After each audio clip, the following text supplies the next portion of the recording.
de vos fonctions à la Cour de cassation, Oui. si vous voulez bien. Pour revendiquer la question un peu provocante, mais on a l'impression que le parquet à la Cour de cassation est une belle endormie.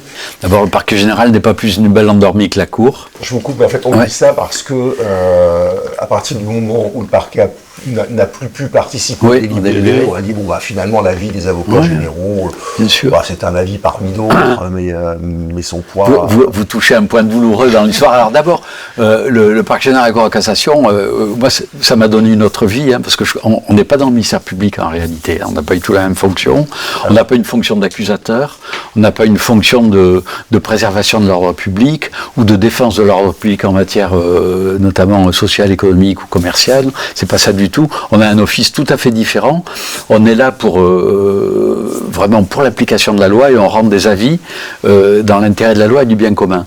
Donc en réalité, la fonction, le sens profond de la fonction d'avocat général à la Cour de cassation, c'est d'apporter un deuxième regard sur le traitement des pourvois et de donner un avis qui va être rendu par des gens qui ne sont pas enfermés dans une discipline de chambre, qui vont être totalement libres et indépendants et qui, compte tenu de leur lien avec la société, avec l'extérieur, auront peut-être un rôle davantage ouvert et peut-être plus favorable à des évolutions de la jurisprudence.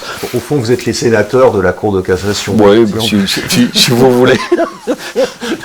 Donc, non, vous dites, on a un lien avec la société, mais on se dit quand on est avocat général à la Cour de cassation... C'est la fenêtre ouverte sur l'extérieur. Oui, mais le lien, il est assez loin quand même. Non, il a beaucoup été rassuré, il a beaucoup été renforcé. J'en viens à la question que vous posez. Il y a eu effectivement un traumatisme qui a été causé à la suite de la décision prise par le bureau de la Cour de l'époque de sortir et d'évincer le parquet général de la conférence et du délibéré.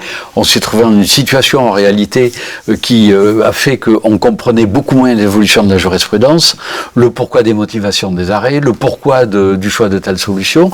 Il a fallu se reconstruire progressivement. C'est une histoire de 20 ans, avec des profonds traumatismes ressentis encore parfois aujourd'hui par des collègues qui pouvaient être à l'époque conseillers référendaires et qui avaient connu tout ça. Donc il a fallu reconstruire tout ça et on l'a reconstruit effectivement de plusieurs façons. C'est pas fini. J'espère qu'il y aura encore le travail de reconstruction va se poursuivre. Je pense que on a essayé, en tout cas c'est ce que j'essaie de faire particulièrement depuis 5 ans, c'est de travailler pour mieux faire connaître et mieux valoriser le travail de l'avocat général. Mieux faire prendre en compte ses avis. Encore une fois, c'est ce que je dis, je pense qu'aujourd'hui à la Cour, l'avocat général, il a encore plus de liberté et d'indépendance qu'un juge. Et je pense qu'il peut effectivement apporter à travers ce double regard et ses liens avec la société, un regard qui est différent et qui peut être utile à la Cour à raison de cette ouverture sur l'extérieur. Et il peut aussi aider la Cour, notamment à travers le renforcement des consultations extérieures. On fait beaucoup plus de consultations extérieures aujourd'hui qu'il y a 5 ans.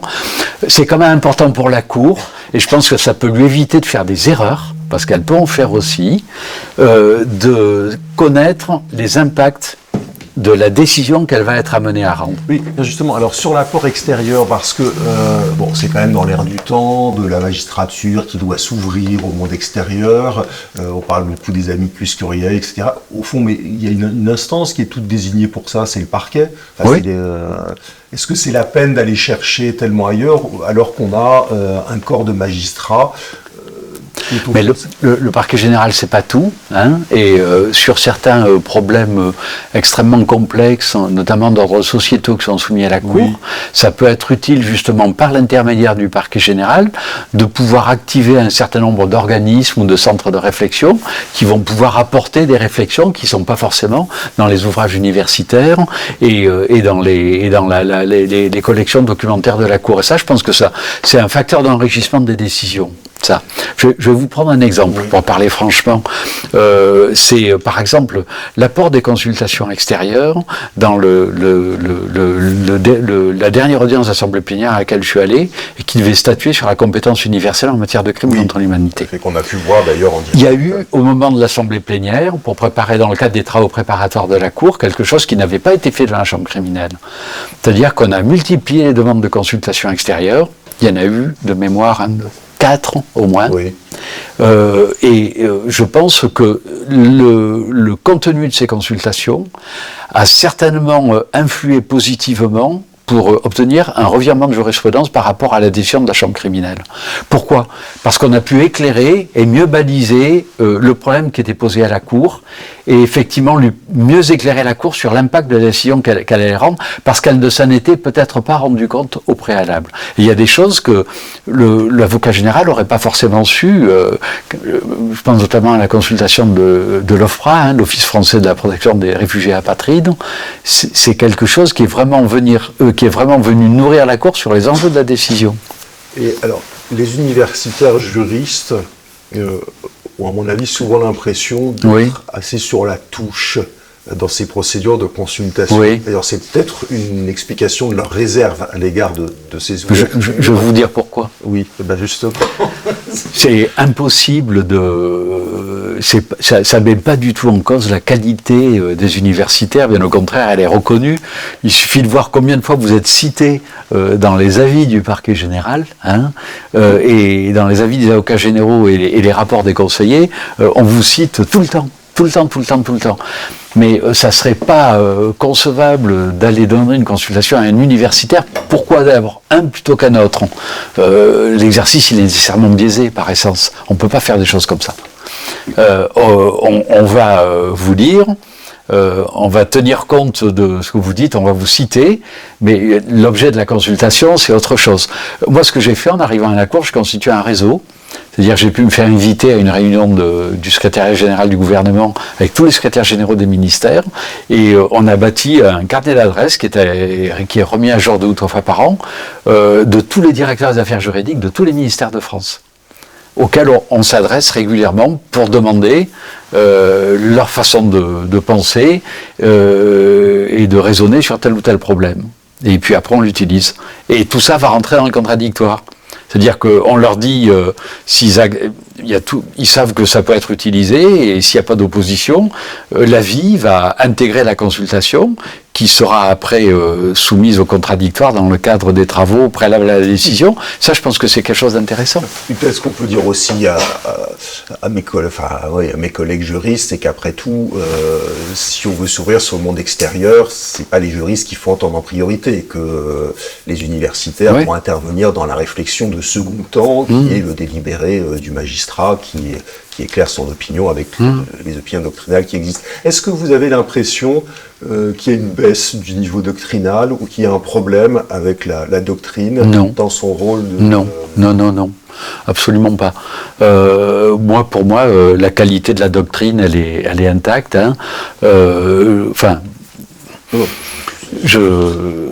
J'ai jamais, en 46 ans d'exercice professionnel et après mon passage à la faculté, suspecté une baisse de qualité de la doctrine.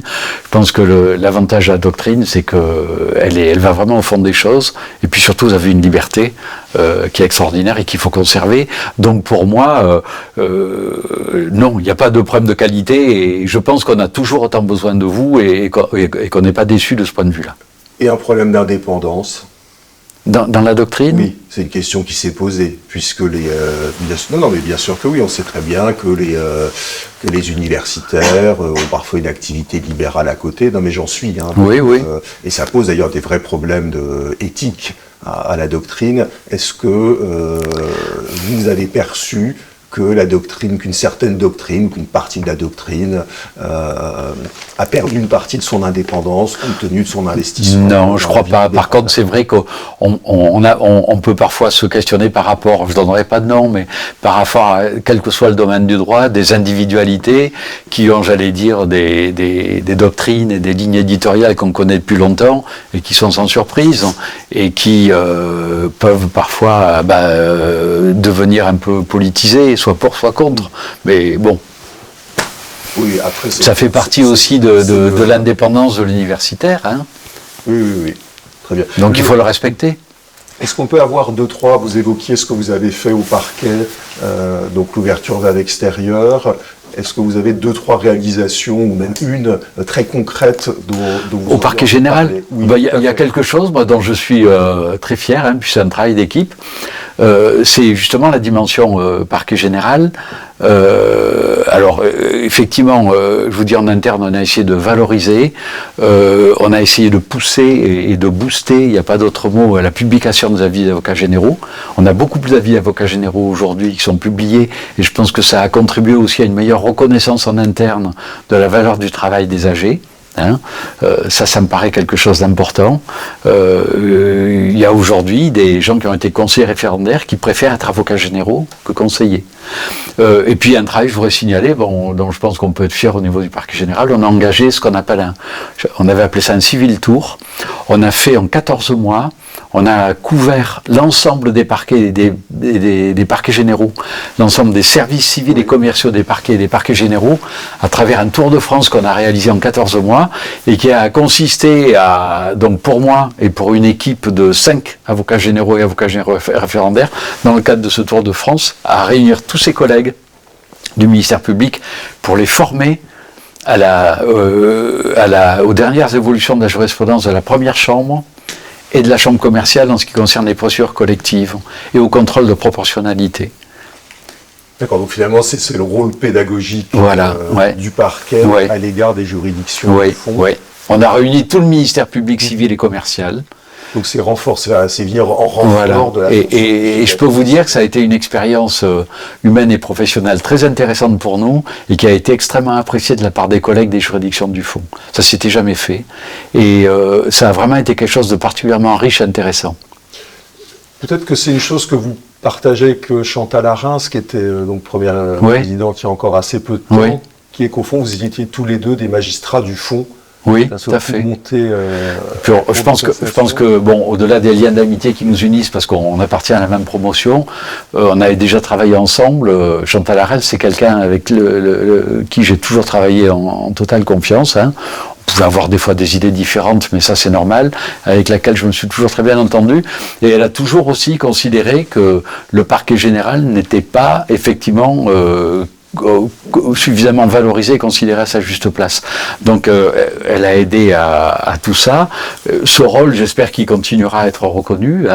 On a gagné une place aujourd'hui dans les séances d'instruction, puisque vous savez qu'il y a des circuits approfondis à la Cour avec la création d'une séance d'instruction, l'avocat général y est avec le président de chambre, le doyen et le conseiller. Et puis moi, en partant, j'espère qu'un jour on verra aboutir le statut, l'évolution du statut de l'avocat général que je porte, qui est aujourd'hui porté aussi par la Cour et par l'ordre des avocats. Justement, parce que j'allais vous interroger sur vos attentes, on y est. C'est une attente forte, j'ai quitté la Cour, j'aurais pas gagné là-dessus, ça va être une grosse frustration. C'est un projet qui consisterait à ne pas toucher à l'ordonnance statutaire.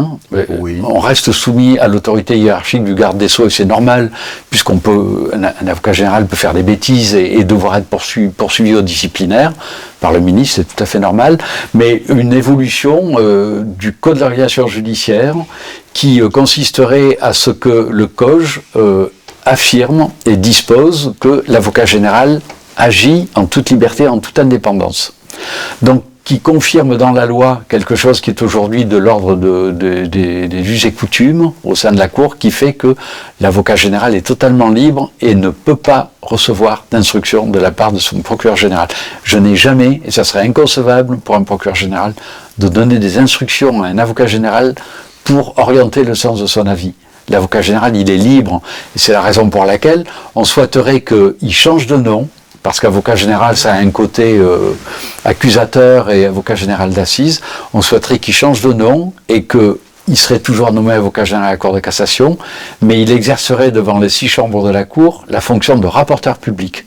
Comme il l'exerce aujourd'hui devant le tribunal des conflits, c'est une appellation qui n'est pas idéale, elle est déjà utilisée au Conseil d'État, mais qui nous paraîtrait beaucoup plus proche de son rôle, qui est donc de donner des avis dans l'intérêt de la loi et du bien commun. Oui, c'est ça, c'est à partir du moment où c'est un avis d'intérêt général, il n'y a plus aucune raison. Et je pense que cette évolution textuelle marquerait encore davantage et sacraliserait le rôle spécifique de l'AG et sa dimension liberté et impartiale dans son office au sein de la Cour. Et qu'est-ce qui fait que ça bloque ? Mais il faudrait demander aux politiques, parce que ce projet, finalement, il est soutenu par toute la Cour, mais il est porté par personne. Moi, j'essaie de le vendre, entre guillemets, à mon ministère depuis 3 ans, sans aucun succès. Et les parlementaires qui pourraient tout à fait amender certains textes ou qui pourraient agir par le biais de propositions de loi le font pas. Je trouve ça éminemment dommage. Est-ce que vous ne pensez pas que c'est un effet indirect, on va dire, du lobbying? Parce qu'après tout, quand un lobbying veut faire pression dans une affaire juridique sensible, son seul canal, c'est le pouvoir politique.